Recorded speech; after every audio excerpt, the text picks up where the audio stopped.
Welcome back to Foot in Mouth. Today, doing our predictions for game week 3 of the Premier League, the final set of fixtures before the first international break. But before we can get into all that, we do have to take just a few minutes to discuss what happened last night in the Carabao Cup.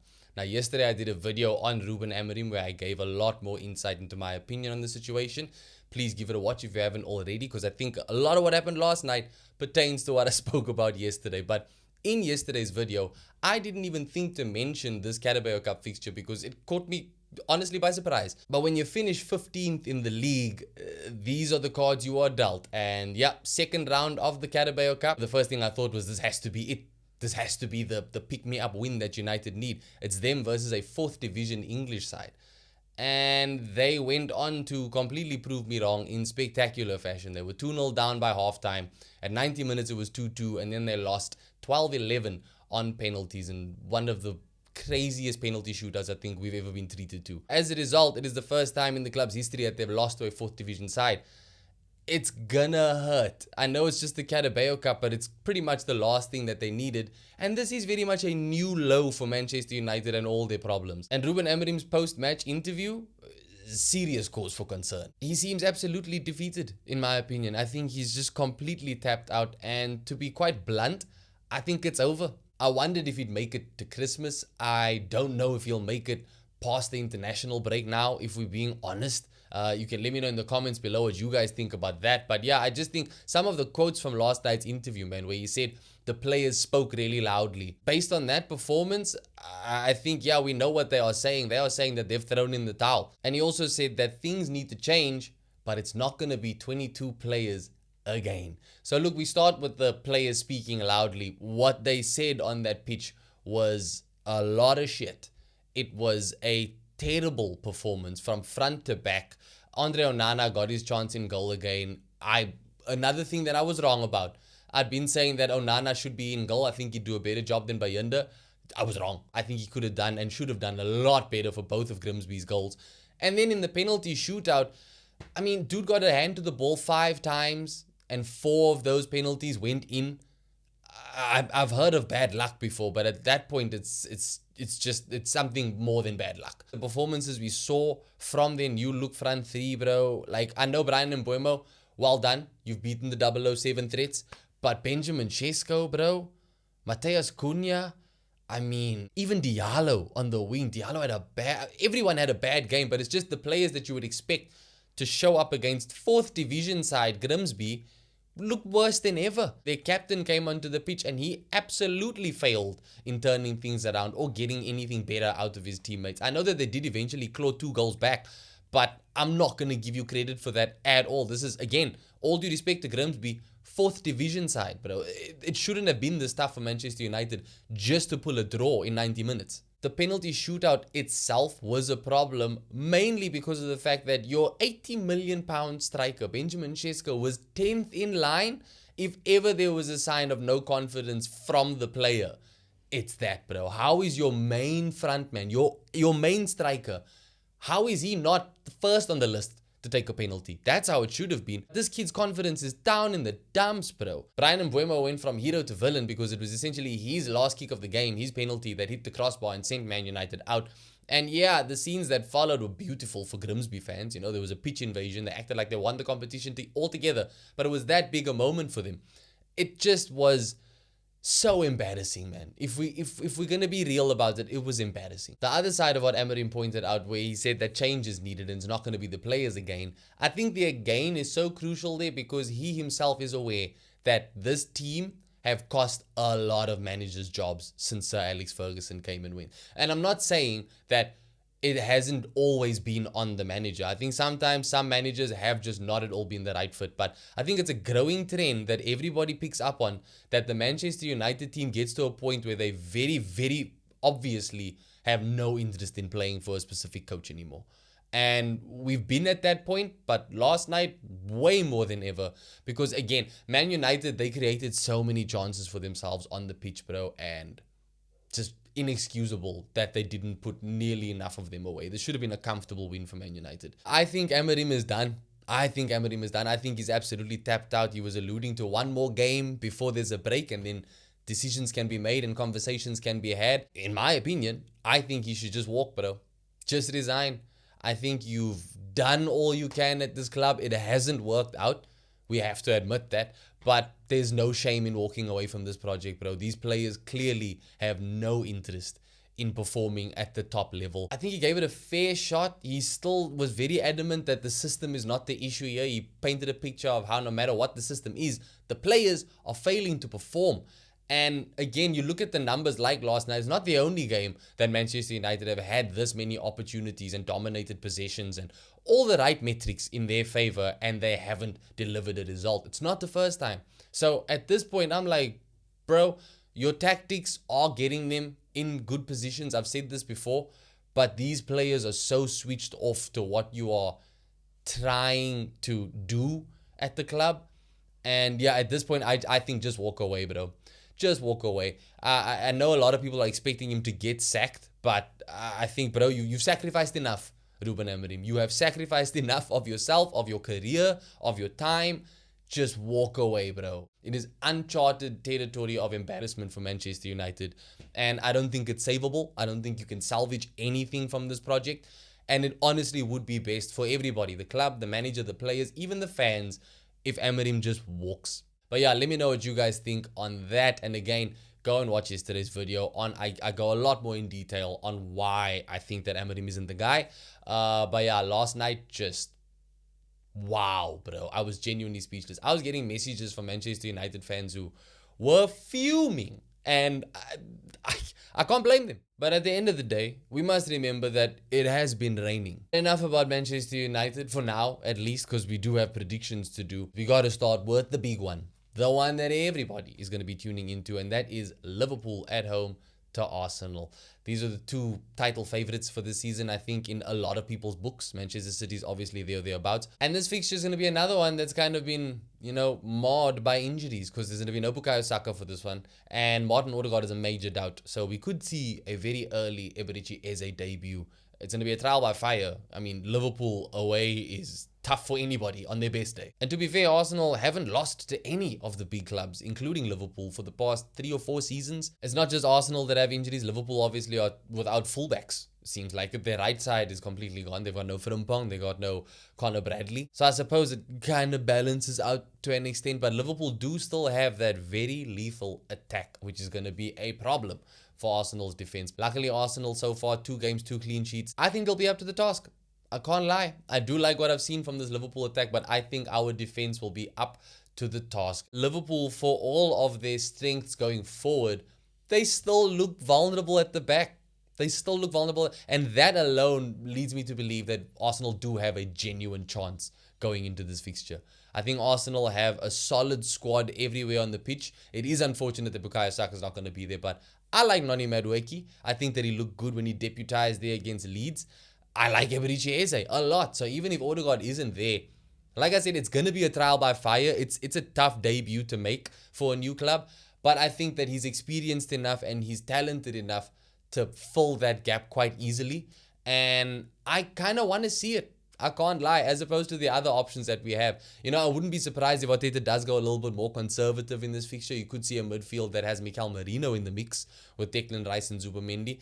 But I do hope he is a little bit adventurous and he does try and go for the win, because I think you're not going to get a better chance than now to get the win against Liverpool before their whole team starts clicking with all the new signings, before all the defenders are back and switched on and ready for the rest of the season.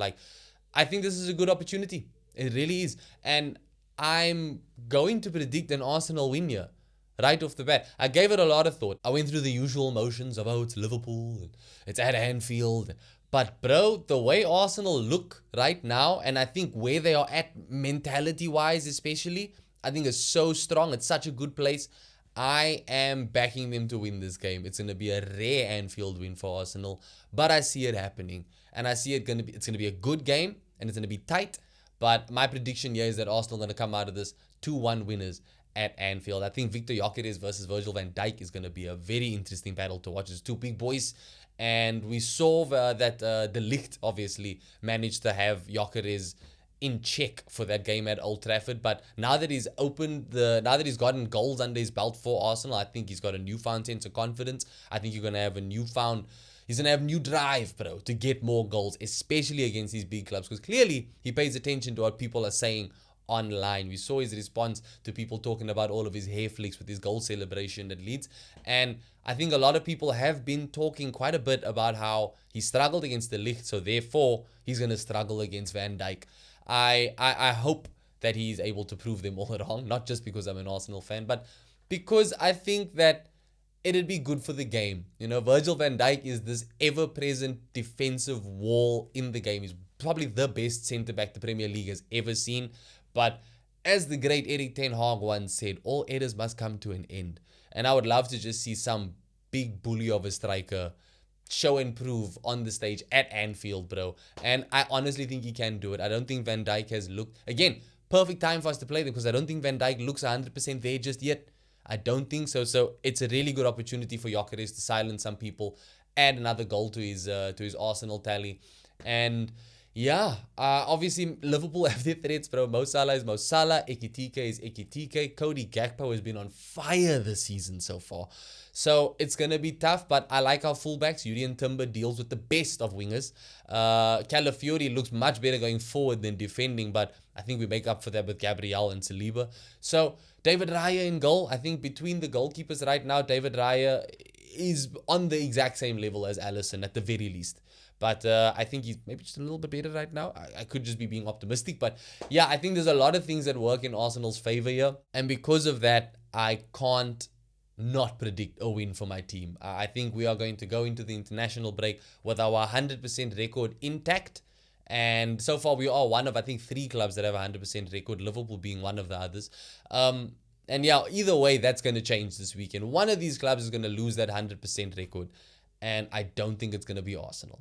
So let me know in the comments below if you guys think that Arsenal can pull off a win here. I think it would be unexpected in a lot of ways. But, bro, if you break it down, I think that Arsenal have a real chance here. And that's why I'm giving it to them. Chelsea have their second London derby in as many weeks. This time they are at home and they are playing against Fulham. And I think Fulham are going to be a bit more of a challenge than West Ham were. But that being said, I still think that after that big West Ham win, bro, Chelsea's riding high. They are definitely on cloud 9 at the moment. I think Fulham, they look good against Manchester United. They did really well to claw back a goal to make it 1 point each. I don't think they're going to have that kind of luck in this game. And yeah, short and sweet, I think this is a Chelsea win, bro. I think Chelsea are going to win this one. I say 3-1. I think Fulham can get a consolation goal here. I hope they do. But yeah, I think Chelsea just have way too much quality about them. And again, confidence-wise, morale-wise, I think Chelsea's very, very much way up there. So I'm giving this to Chelsea 3-1. Manchester United versus Burnley. This is a fixture that I put a lot of hope on this one for Manchester United. But after seeing them lose to Grimsby last night, bro, they're going to struggle against Burnley, home or away. And honestly, I'm going Burnley win. It sounds very weird to say. I'm just kind of over backing Manchester United for inevitable failure, bro. Last night was just, you can't ignore it. You genuinely cannot ignore it. It was that bad. I think it's going to carry over. Mentally, the players are still going to be in last night's game when they play Burnley. This team is not a group of players that I think can easily pick themselves up from disappointment like that. Nor is the manager. It's just going to play out how I feel it's going to play out, which is Burnley getting a win. They're going to go into the international break, and when they return, they will either have an interim manager or they will have a new manager. I don't know who that'll be. But yeah, I think this could very well be Ruben Amorim's last game. And yeah, you know what? I'll be nice. I think Man United can also manage a consolation here, but I think Burnley will win this one 2-1. Sunderland versus Brentford. I don't think much is separating the two right now, but we've seen what Sunderland can do at home against Premier League established teams like West Ham. And for that reason, I think they're going to kind of cancel each other out a little bit. I'm going to say 1-1, hoping for a Sunderland win though. Spurs are at home to Bournemouth, and we've seen what Bournemouth can do away from home against Liverpool at Anfield, and I'm banking everything on that kind of performance for this game against Spurs. It was a crazy win that Spurs had against Man City last week, but I've always felt that results like that, I think emotionally and physically can take a lot out of a team, and Spurs may be feeling that a little bit come this Bournemouth game. And I think they may have a half a mind on that international break where they can rest up a little bit.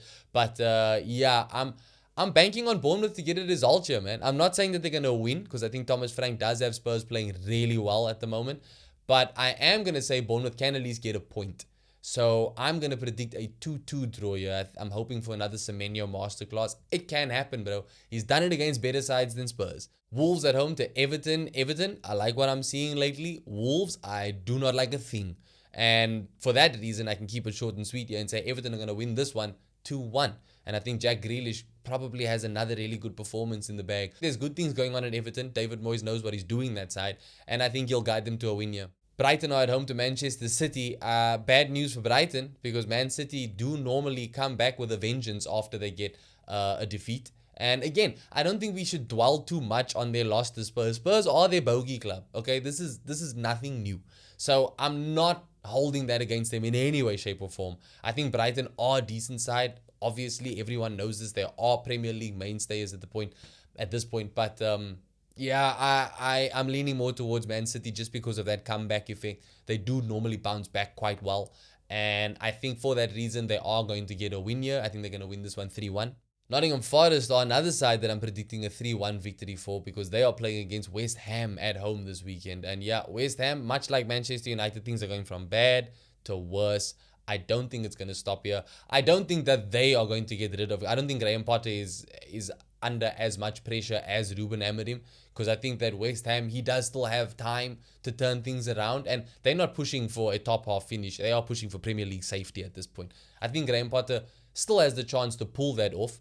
So I think they're going to take the loss here, but I don't think Graham Potter is top of the list for managers most likely to get sacked. And the final game of the weekend is Aston Villa at home to Crystal Palace. And you know what? Villa need a win here. They absolutely need a win here. I think they've had a terrible start to the new season, although it's only 2 games in. Crystal Palace have looked a lot more admirable in these last few weeks. Morale-wise and confidence-wise, I think it's with Palace, but Aston Villa at Villa Park, they have to do it. They have to get a win. And because they have to get a win, I'm going to predict a Villa win. I think Unai Emery is more than good enough to get a win here. All due respect to Crystal Palace. But yeah, Villa need this, bro. They need this. Their fans need this. And you have to get a win before the international break starts, bro. Otherwise, you may have panic season very early on at Villa. Again, I don't think Emery's job is in danger at all. I just think that this was an unexpectedly bad start. And they need a win to kind of show that things can turn in their favor again. They've got to get it, bro. So I wouldn't be surprised if this is a draw, if anything. But I'm predicting a Villa win here. Our Premier League predictions done. All that's left to talk about now is the Fantasy League. Again, if you are in the league, let me know how you guys are doing in the league so far. I have climbed all the way out from 13th and now find myself in 10th. So as excited as I was about not having points below the average for the last game week, it still didn't do me much good. But I think that I'm at least on course to turn my fortunes around a little bit more this week. You know, every week's another opportunity. Let me know if you guys have any decent shouts for FPL this week. Anybody that you think could pull a decent amount of points this week. Because as is always the case, I could use the help. And yeah, I'm going to leave it there. That does it for this video. Thank you guys as always for watching. I will link to the Ruben Amorim video at the end of this video. I'll also probably put a link in the description as well. Subscribe to the channel for more content if you are new here. If you haven't already subscribed, good luck with your predictions. Let me know yours in the comments below. That's probably the most important thing that I want to hear from you guys. Your predictions for this game week. And I'll catch you in the next one.